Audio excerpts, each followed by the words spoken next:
I am very grateful to be here in this chair because this is a manifestation for me. Yeah. I have several questions. One of the questions I have, relating off of what we talked about this morning, I really understand, as I understand it, the larger part of us is non-physical. The larger part of Esther is non-physical, and that's Abraham, of all of us. The larger and the longer, the eternal part of you. And the eternal part, okay. And I understand and I believe in that. It really makes sense to me. What I don't understand is then, what's me? Am I just like a radio? You are an important co-creator. Maybe the best word that Esther has ever found when we try to answer this question is you are an extension of. So you are an important equal part. You are the part of that non-physical consciousness. And so it's like this. Part of you said, I'll stay here and remain pure positive energy. And I'll send an aspect of myself to explore the contrast in order to ask for more. So you're the part that gets into life, that observes it, that comes to your own conclusions about how it would be better, and then, without even needing words, radiates a vibration or a request, a rocket of desire, which assures the expansion of yourself and the universe at large. Your important function really is that you keep mixing it up so that you can ask for more. And then, as you ask for more, then Source, who stands in that stable place, can guide you, but not because you're a puppet, but because you are a willing receiver, willing to receive the answer to the question that life caused you to ask. I feel like a vessel. I've heard you say this several times with other people also. Is the thought mine or is the thought you? Am I just receiving those thoughts or am I thinking those thoughts? It's a little tricky, isn't it? Because once you think a thought, the thought thinks. And then law of attraction responds to the thought. So all of us are more receivers of thought than we are thinkers of new thoughts, but we are modifiers of them. There's just a constant new experience.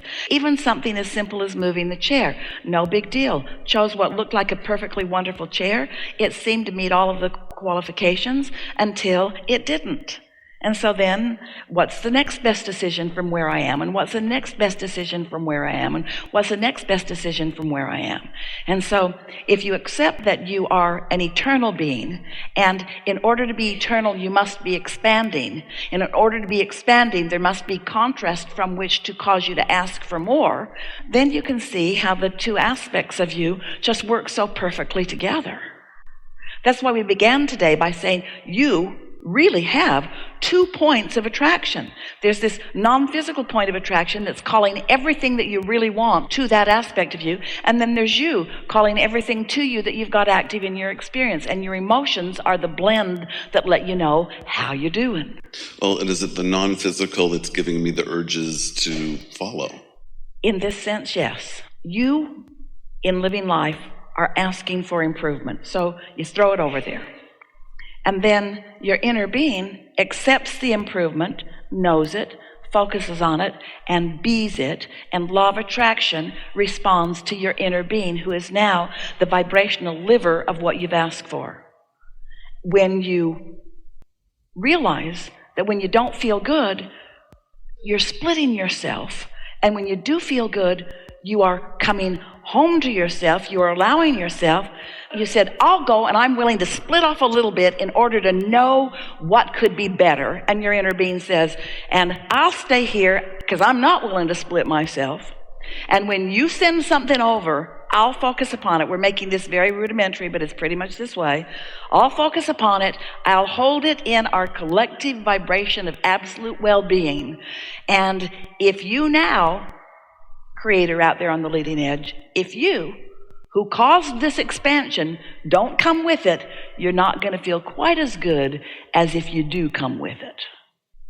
Further, since I stand here knowing everything you've asked for, and knowing very clearly where you stand in your human form in relationship with everything that you've asked for, I'll hold the image so powerfully of you being there that if you tune in, you'll know what to do next and what to do next and what to do next and what to do next. It's sort of like, so you have an idea of this house you want to live in, and you meet with an architect, and you say, well, I didn't like not having enough closets. I want plenty of closets. And I didn't like having upstairs, downstairs. I want to be on one level. And I didn't like a crowded kitchen. And so you give to the architect what you want, often by telling him what you didn't like about where you used to live or where you are living. So you give the intentions to the architect, and then the architect draws the plans. The architect draws out the plans, gathers the materials, and gathers the builder. But who created this anyway? Who's the creator of it? You are. You lived the life which caused you to do the asking, and then the architect brought it into some semblance of something that you could look at, where you could continue to adjust it if you wanted to. It's this vibrational becoming that we really want to call your attention to in answering your question, and then you tuning in so that you receive the impulse and you have the satisfaction of getting to watch it come together. I like that part. Yeah. For sure. I have one other question. I am kind of in a step 3 place. I'm working towards a step 4 place and happily enjoying that progress. All right, so he's introduced something we haven't talked about today. We'll do it quickly. Step 1 is contrast causes you to ask. Step 2 is answered by your inner being and law of attraction and your vortex. Step 3 is you got to get in the receptive mode before you can receive the impulse. Step 3 is that. Step 4 is just mastering step 3. Just getting really good at it. It's being able to get there really easily. And then step 5 may be our favorite step. Step 5 is where you are back in step 1 and it's okay with you. Because you understand that the new asking is causing the new expansion, and because you now know how to focus yourself into alignment. So you're not bothered by having a question to which you don't know the answer, because you know the answer will come. You're not bothered by there being a problem to which you don't know the solution, because you know the solution will come. So you're eagerly back in step 1, putting more into the vortex, and you're not mad at yourself about it, because you know that you can meditate yourself right back into the receiving mode anytime you want to. One of my favorite things that you said is help is on the way. That really works for me most of the time. But if you stay in step 1, help's on the way, it just never really gets there.